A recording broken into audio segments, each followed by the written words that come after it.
Ar nedēļas ziņu apskatu Tivok Latgolē Alise Plus studijā Joris Saukāns.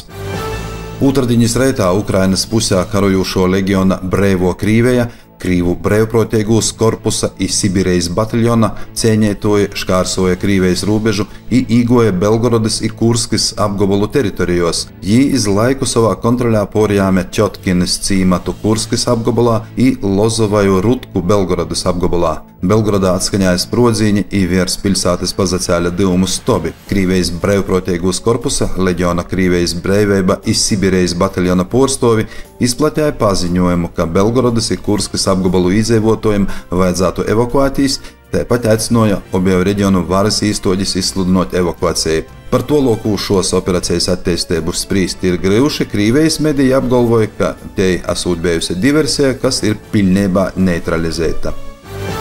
Ukrainas aizsardzības ministrijas galveno izlūkošanas porvalde šonedēļ sarēkoja vairākus dronu uzbrukumus naftas porstrūģis rūpniecam, aviobazē i militārajam lidlaukam. Pīkdiņ Krīvejas raķešu trīciņš Odesā nogalinojis 14 i īvainojis 46 cilvēkus. Nogalinotūs i īvainotūs starpā ir mediķi i globēji.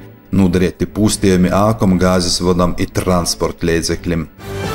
Šonedēļ Amerikas Savienotos valsts paziņoja par jaunu palīdzības paketi Ukrainai 300 miljonu ASV dolāru apmērā, bet Vocijas īrūču ražošanas grupa Rheinmetall paziņoja par planiem izveidot vismaz 4 īrūču rūpnīcas Ukrainā. Francijas prezidents Emmanuels Macrons savukārt ceturtdien paziņoja, ka jo valsts ir gatava nodrošinot, lai Krīveja karā Ukrainu neuzvarētu, i breidinoja sabiedrotos neierobežot palīdzību, kā arī uzsvēra, ka itamā karā, kas ir eksistenciāli svarīgs Eiropai i Francijai, izspēļas ir likta kontinenta drūšība. Timā pašā laikā Vocijas Bundestāgs ceturtdiņ atkārtoti noraidīja opozīcijā esošo konservatīvos iznākto rezolūciju, kuramā valdība tika aicinota pīgodot Ukrainai spornotos raketis Taurus.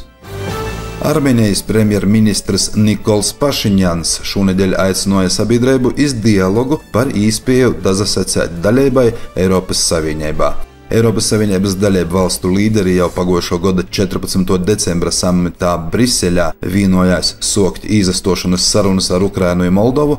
Eiropadome arī piešķīrusi kandidātu valsts statusu Gruzijai. Armēnijas atsatolinošana no Moskavas liecināja par to, ka Armēnija nav apmierināta ar Krīvejas nespēju aizsargot pret draudiem, ko roda Azerbaidžāna. Krīvejas ārlietu ministrija Armēnijas varas īstožu paziņojumu par iespējamu izastošanu no kolektīvos drošības līguma organizācijas nosauca par ultimatīvu i aizvainojošu retoriku.